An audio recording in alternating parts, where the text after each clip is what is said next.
Salam, salam, et dans son monde, et dans son monde. Peace in the world, peace in the world. موينينا في الدنيا يا رب نتنا فيك barakatuhu sang yu baax yi ñoo ngi leen di ziyaara bu baax a baax ci korite gi di leen baalu àq baal leen ñu àq di ñaan yàlla nañu yàlla boole baal xam naa nag ginnaaw bi imaam defee xutbaam ba pare tabarkàlla ñu jàkkaarloo ak Abu muy borom xam-xam di gëstukat ñu bëgg ko laaj rek tabarkàlla naka la gisee julli korite gu ren gi. alhamdulillah wasalaatu wasalaam ala rasulillah ñu ngi leen di nuyu bu baax di leen sargal di rafetlu taxawaay bi liggéey bi di ñaan suñu borom barkeel ko di ñaan korite gi daña doon suñu mujjug korite yu fekk ko ay korite yu bari te saa bu ñëwee rek ñu gën a yëg ak yokkute ci zahir ak ci baatin waaw korite ren gi xutba ak imam gi déglu nañ ko doon loo xam ne lu am solo la mu cité ay niqaat yoo xam ni ay point yoo xam ne saa buñ ko jàngatee daal di koy téye rek mën nañu gunge suñ diirub dund te duñ am yenn jafe-jafe ndax te yi ëpp solo mooy ci xam soññee na ci waaye soññee ci jàmm ndax jàmm fu mu amul rek laneen du fa taxaw. dafa taxaw par rapport ak xutba gi bu ñu xoolee imam tudd na ay point même boo xoolee ci fin xutba gi wax na surtout lu dellu ci wàllu réseaux sociaux yi moment bi yàq gi nga xamante ni moom la nekk di ko yàq loolu ban jàngeen nga ci wax. waaw bu fekkente ni li nga xamante ni mooy wasaa'il tawasul ijtimaai kenn ku nekk xam na ni dafa doon ab mbir moo xam ni paaka ñaari boor la muy liñ ci war a jàngat daal li ma gis mooy comme mënuñu koo dawale njaboot gi kenn mënu koo daw mooy ñu fexe ba jàngal leen niñ koy jëfandikoo yaakaar naan daal moo ci tane waaye fi mu ne naa bu ko kenn yor wala bu ko kenn jëfandikoo bu ko kenn diglu loolu moom yaakaaratuma ni jamono foofu la toll waaye nan nekk ci xool kenn ku ne ñu jàngal la nan nga koy jëfandikoo ba nga mën cee jariñe ci law aradta an turakkiza lana hadihi alkalimat بوقت وجيز باللغة العربية فماذا تقول؟ نعم نقول والحمد لله فالإمام ركز في خطبته حول نقاط مهمة منها العلم التركيز في العلم وحذر من وسائل التواصل الاجتماعي بشكل واسع النطاق ولكن ما أريد قوله في الوسائل التواصل الاجتماعي أننا لا يمكن أن نبعد الحاشية عنه ولكن نوجههم عن إلى كيفية استعمال هذه الوسائل ليصب في غالب النفع بدلا من طلب من الأطفال أن يتركوا نهائيا لأنها غير ممكن. فهذا إن دل فإنما يدل على أن للوسائل جانب سلبي وجانب إيجابي. نعم الوسائل لها جانب سلبي وجانب إيجابي ولكن المهم أن نركز حول الجانب الإيجابي لكيفية تنفع الجميع. شكرا أخي الفاضل في هذه القناة المفضلة. الآن نواصل ملاحظاتنا في هذا اليوم المبارك والآن نقف مع الدكتور الأستاذ ممور. الشيخ نرحب بك في هذه القناة غفال. الحمد لله نشكركم ونشكر جميع الذين جاءوا لأداء هذه السنة المؤكدة التي تتمثل كثيرا في الإسلام لأن هذه السنة المؤكدة تمثل نهاية أو تمثل نهاية شهر رمضان المبارك. لذلك نطلب منكم المسامحة ونسامحكم أيضا. ونشكر الإمام أيضا في خطبته لأنه ذكر نقاط مهمة جدا.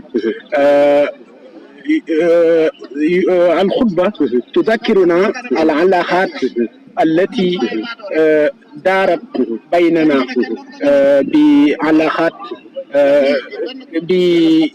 بأوامر كثيرة. لكن لو لففنا أنظارنا نرى بأن الإمام دائما كأنه يريد أن يركز أنظارنا إلى الوسائل الحديثة. ما رأيك في ذلك؟ والله لأن الوسائل الحديثة خطيرة جدا، لذلك الإمام يذكرنا دائما لكي نتجنبه.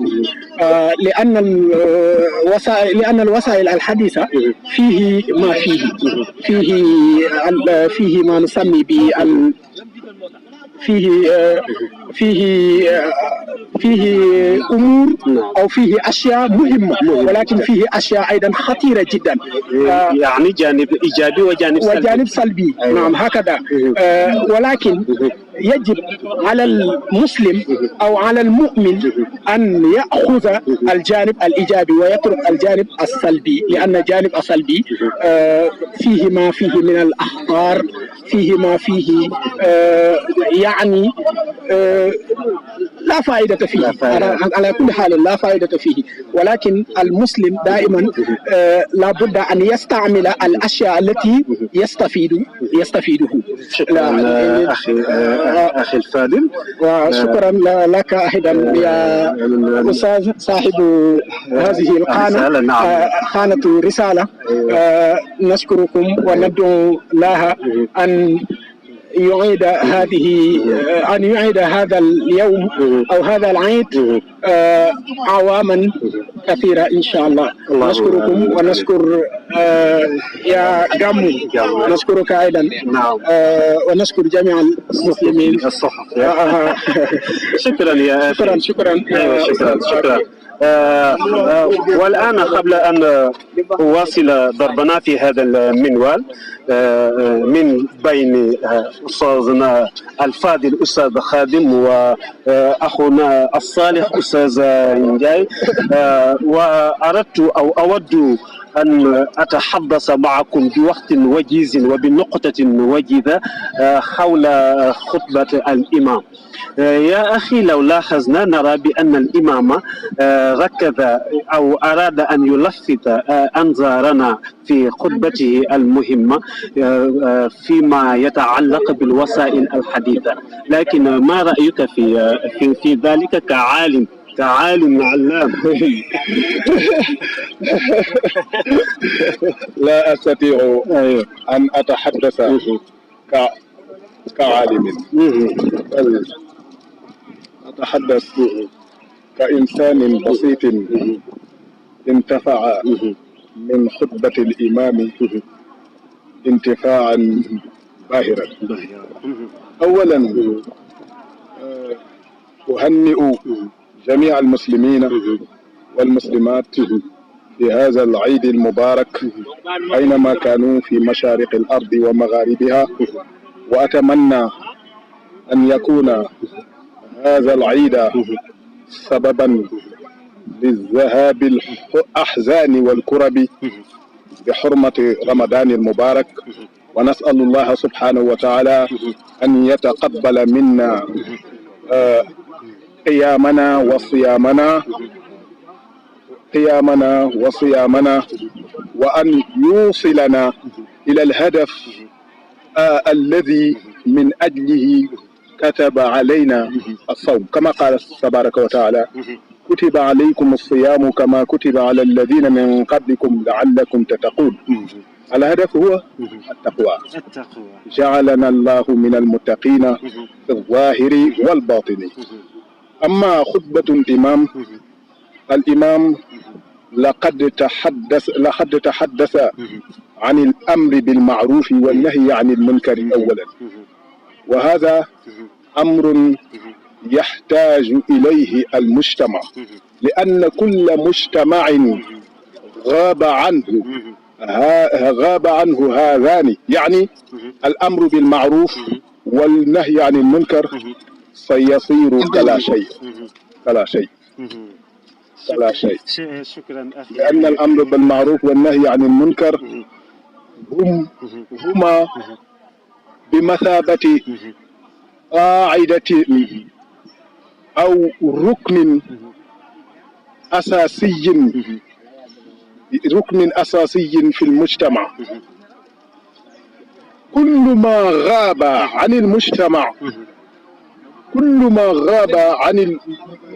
المجتمع سيصير تلك المجتمع فذلك المجتمع لن يذوق طعم الحضارة والتقدم أبدا. أما حديثه عن الوسائل المجتمع، لقد لاحظنا منه وفهمنا منه أن الوسائل الإعلامية، الوسائل الحديثة، فيه إناءان، إناء من العسل وإناء من الخمر. فالعسل ما يدل مثل الوسائل يعني الحديث جانب إيجابي وجانب سلبي. أيوة. فالإناء العسل، فالعسل ينفع الإنسان في حياته وصحته، والخمر يضر ولا ينفع أو نفعه قليل كما ذكره القرآن الكريم. السلام عليكم. والله ملاحظاتك ملاحظات جيدة يا أخي.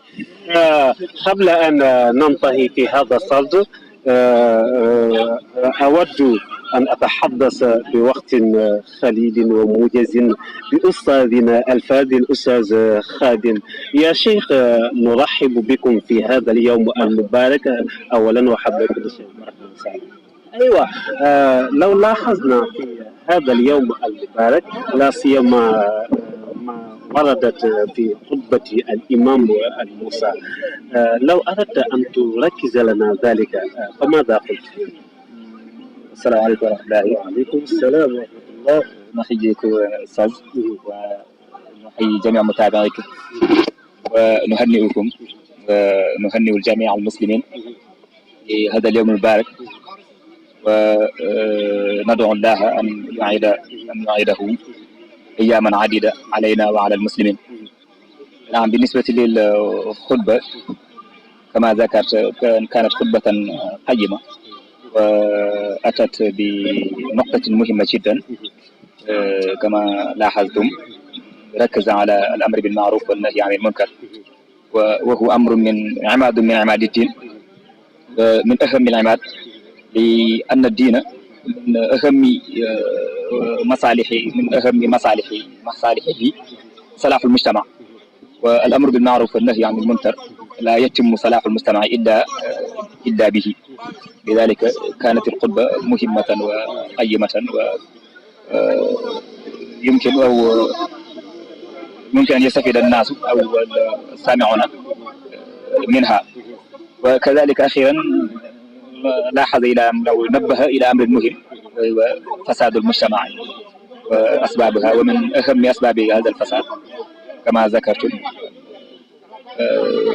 وسائل التواصل الاجتماعي الحديثة، وذكر منها واتساب وتيك توك وفيسبوك. لكن كثيرا من هذه الوسائل الناس يلمون بها ولا يعرفون حقيقتها، ولا يعرفون كذلك كيف استعمالها. لذلك